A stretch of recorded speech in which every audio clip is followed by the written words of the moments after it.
ईशोपनिषद के 12वें, 13वें और 14वें मंत्र का प्रकरण चल रहा है। इसमें संभूति और असंभूति की चर्चा की गई। संभूति का अर्थ कार्य जगत और असंभूति का अर्थ कारण जगत। मंत्रों का संकेत तात्पर्य इसमें है कि हम संभूति और असंभूति दोनों को साथ में लेके चलें और इससे मृत्यु को भी पार करें और परमपिता परमात्मा के आनंद को भी प्राप्त करें। ये विषय आपके सामने पिछले दिनों रखा जा चुका है। इस मंत्र में संभूति और असंभूति इन शब्दों का दूसरा अर्थ भी विद्वानों ने, विवेचकों ने, टीकाकारों ने किया है।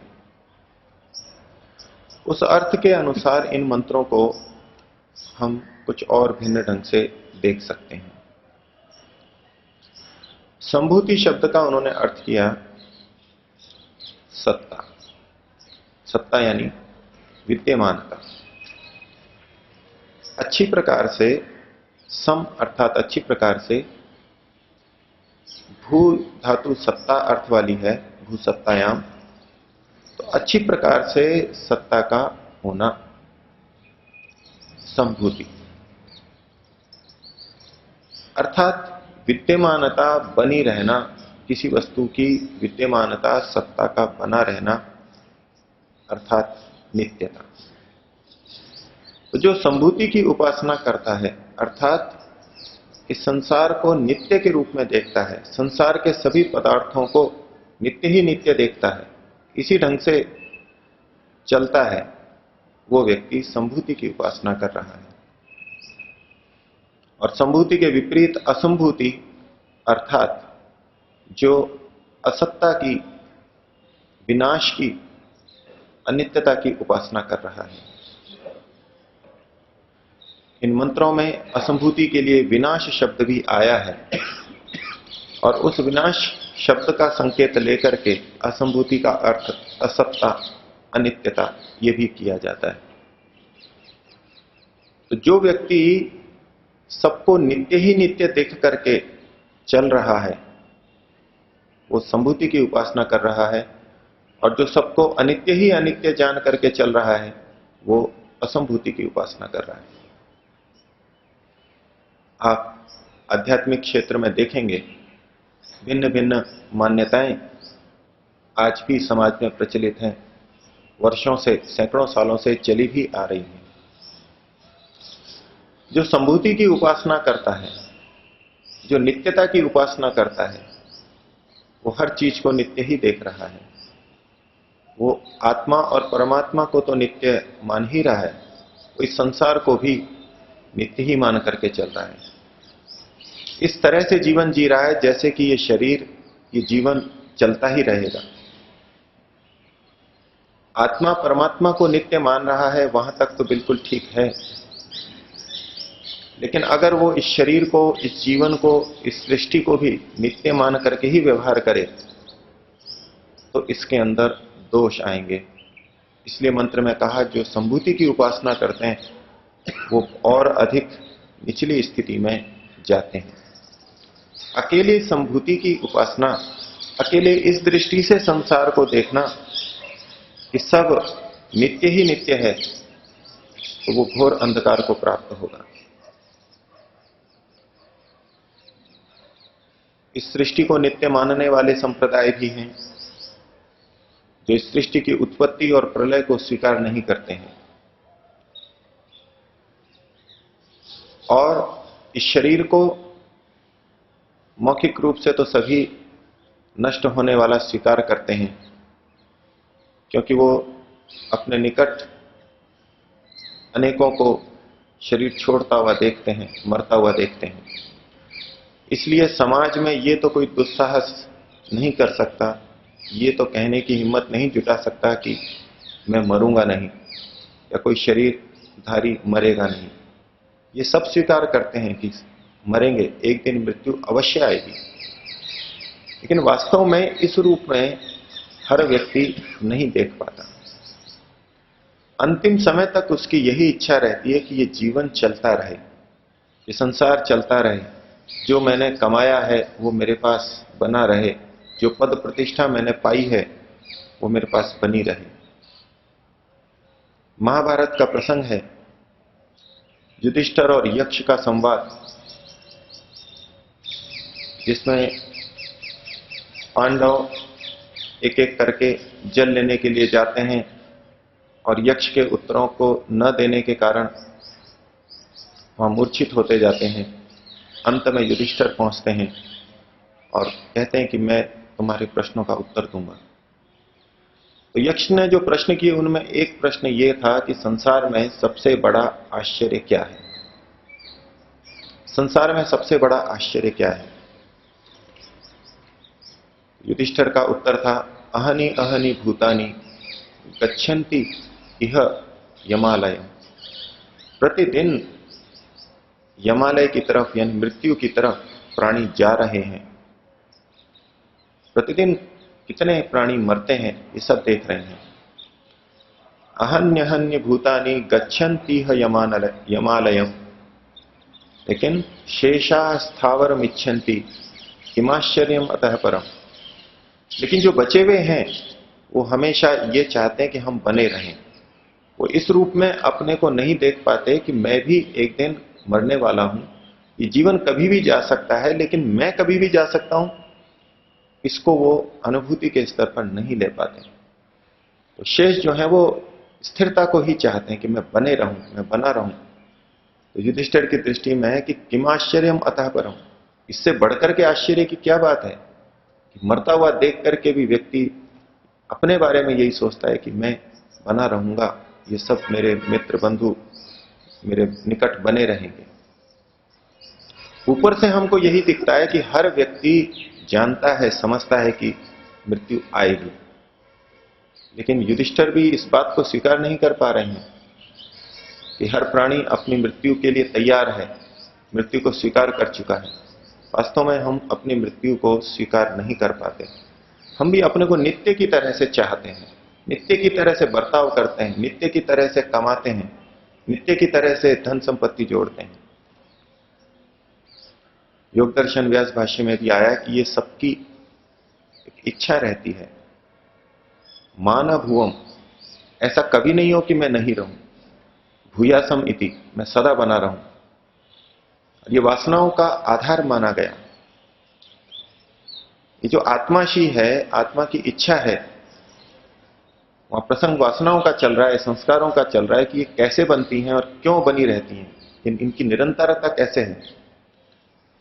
उन्होंने कहा तेषाम अनादित्वम आशीषो नित्यत्वात्, इन वासनाओं की अनादिता है, प्रवाह से ये अनादि हैं, चलती रहेंगी, नष्ट होंगी, चलती रहेंगी।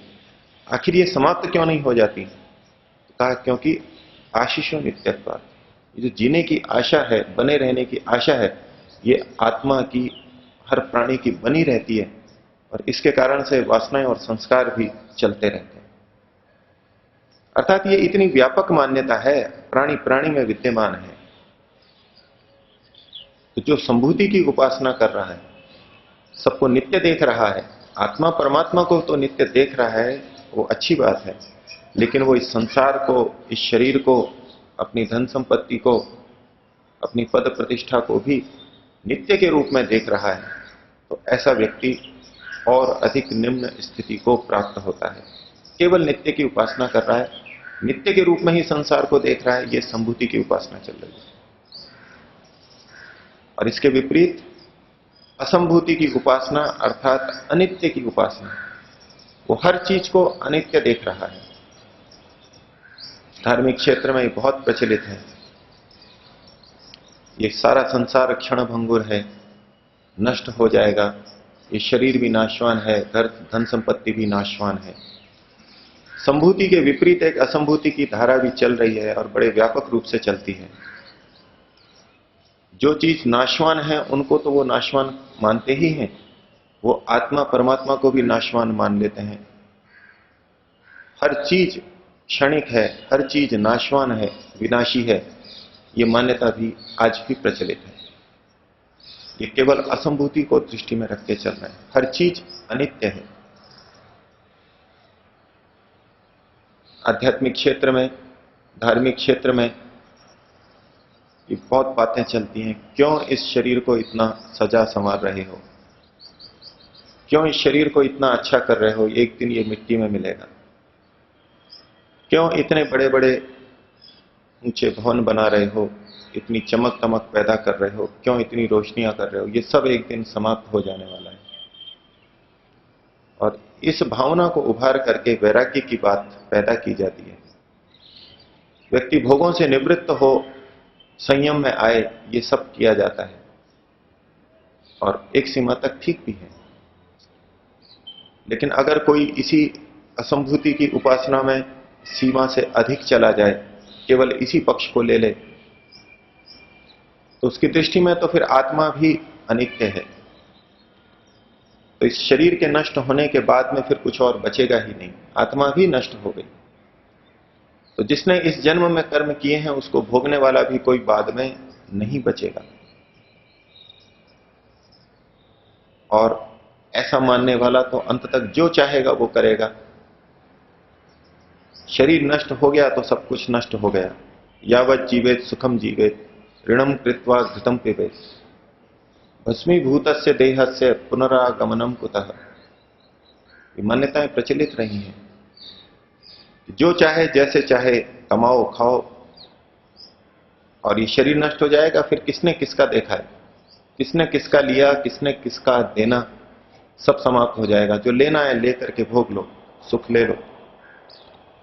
ये असंभूति की उपासना की अति में जा रहे हैं। सबको अनित्य देख रहे हैं, आत्मा को भी स्वीकार नहीं कर रहे, फलतः पुनर्जन्म को भी स्वीकार नहीं कर रहे, फलतः कर्मफल व्यवस्था को भी वो स्वीकार नहीं कर रहे। तो ये जो नाशवान ही देखते हैं, एक वर्ग वो है इसके अंदर जो भोगों में रत हो जाएगा। संसार के भोगों को जब तक है तब तक तो वो मान रहा है ये हैं और अच्छी तरह इनको भोगने का प्रयास करेगा। लेकिन एक इसका दूसरा विपरीत पक्ष भी है जो हर चीज को क्षणिक देख रहा है। वो इन सामान्य चीजों की भी रक्षा नहीं करेगा। मकान यदि थोड़ा जीर्ण शीर्ण हो रहा है, थोड़े दिन देखभाल न की जाए तो टूट जाएगा। कोई कहे कि भाई इसको संभालो, इसको थोड़ी मरम्मत कराओ, तो कहेगा क्या मरम्मत करानी है, ये सब तो नाशवान है, एक दिन तो नष्ट होने ही वाला है। शरीर के लिए कहा जाए कि थोड़ा अच्छी तरह से शरीर को रखो, ठीक खाओ, ठीक दिनचर्या रखो, ठीक व्यायाम करो, संयम से रहो, तो क्या आवश्यकता है, ये तो एक दिन नष्ट होने ही वाला है। हर चीज नष्ट होने वाली है। किसी संबंध को निभाना हो तो क्या कि ये भी सब नष्ट होने वाले हैं, क्या व्यवहार करना है इनसे। सबको ही नाशवान देखने लग रहा है तो उसका भी व्यवहार नहीं चलेगा। उनको कहें कि आपके पुत्र का विवाह है, चलिए, बोले क्या विवाह है, सब नष्ट होने वाला है एक दिन। चलिए आपका घर बन रहा है, उसका उद्घाटन हो रहा है, सब नष्ट होने वाला है।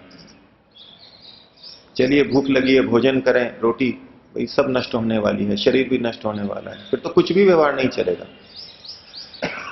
तो एकाकी रूप से अनित्य की जो उपासना कर रहा है, सबको अनित्य ही देख रहा है, तो या तो वो अत्यंत भोगों में जाएगा या बिल्कुल विरत हो जाएगा और प्रकृति की भी उपेक्षा कर देगा, तो वो भी विनाश को, घोर अंधकार को प्राप्त होगा। तो मंत्र कहता है कि जो असंभूति की उपासना करते हैं वो भी घोर अंधकार को प्राप्त होते हैं, और जो संभूति की उपासना करते हैं, केवल संभूति की उपासना करते हैं, वो और घोर अंधकार में जाते हैं। दूसरा मंत्र ने कहा कि संभूति की उपासना का अलग फल है। हम संसार की जो चीजें नित्य हैं उसको नित्य के रूप में देखें, इसका अलग फल है, और इस संसार को अनित्य देखें, जो अनित्य चीजें हैं उसका अलग फल है। अर्थात जो चीजें अनित्य हैं उनको अनित्य के रूप में देखें, जो चीजें नित्य हैं उनको नित्य के रूप में देखें। और फिर ऐसा करके तीसरे मंत्र में कहा, अर्थात 14वें मंत्र में कहा कि जो संभूति और विनाश दोनों को जानता है, दोनों को एक साथ जानता है, दोनों को ठीक ठीक जानता है, वो इस विनाश के द्वारा यानी अनित्य की उपासना के द्वारा अनित्यता का बोध रखते हुए मृत्यु को पार कर जाता है, और दूसरा नित्यता का भी बोध रखते हुए वो परमपिता परमात्मा को प्राप्त होता है, आनंद को प्राप्त करता है। जो व्यक्ति ये मान के चलता है कि ये संसार नष्ट होने वाला है, अर्थात असंभूति की उपासना करना है, शरीर नष्ट होने वाला है कुछ समय बाद में, ये सृष्टि, ये मकान सब नष्ट होने वाले हैं, जब नष्ट होने वाले हैं उतने को ही उसी रूप में यथावत स्वीकार करता है, और साथ ही इनकी नित्यता, इनकी सत्ता को भी स्वीकार करता है कि जब तक हैं तब तक तो इनका उपयोग ठीक तरह से हो, इनको ठीक तरह से स्वीकार करना ही होगा। मकान नष्ट होने वाला है ये ठीक है, 50, 60, 100 सालों बाद में नष्ट होगा, लेकिन जब तक है तब तक तो उसकी सत्ता को ठीक ठीक स्वीकार करे और उसका ठीक ठीक उपयोग करे। तो ये संभूति और असंभूति दोनों को साथ में लेके चल रहा है, और जब वो ठीक तरह से स्वीकार कर लेगा कि ये असंभूति इस स्तर की है, ये शरीर एक दिन नष्ट होने वाला है, इतना मानते हुए भी ये मान रहा है कि ये आत्मा नित्य है, इसकी सत्ता है, विद्यमानता है, आत्मा को संभूति के रूप में देख रहा है, तो जब उसको पता है ये शरीर एक दिन नष्ट होने वाला है, अनुभूति के स्तर पर देख रहा है, तो अब वो मृत्यु से डरेगा नहीं। उसके साथ में उसको बोध है कि आत्मा नित्य है, ये संभूति की भी उपासना चल रही है, संभूति का भी विचार साथ में बना हुआ है, तो उसको इतना पक्का विश्वास है कि मृत्यु के बाद भी मैं हूं, मेरा नाश नहीं होने वाला है, मेरे को फिर से कर्मानुसार शरीर मिलने वाला है, तो वो मृत्यु से डर जाएगा। जो नाशवान चीजें हैं, नाश से जो व्यक्ति डरता है उस नाश के डर से बच जाएगा। मृत्यु तो आने वाली ही है, मृत्यु से तरने का यह अभिप्राय नहीं कि उसको मृत्यु ही नहीं आएगी, मृत्यु तो आएगी, लेकिन मृत्यु का भय उसको नहीं रहेगा। तो जो अनित्य की उपासना कर रहा है, जो अनित्य है उसको अनित्य देख रहा है, तो वो शरीर के नष्ट होने पर उसकी संभावना को देख करके व्यथित, दुखी नहीं होगा। और जो संभूति की उपासना कर रहा है, जो चीजें संभूति हैं, जो विद्यमान हैं, नित्य हैं, आत्मा और परमात्मा, उनको ठीक तरह से जान रहा है, तो वो आत्मा को जानेगा, समाधि लगाएगा, परमात्मा को जानेगा, तो ऐसा करके वो अमृतत्व को, मुक्ति को पाएगा।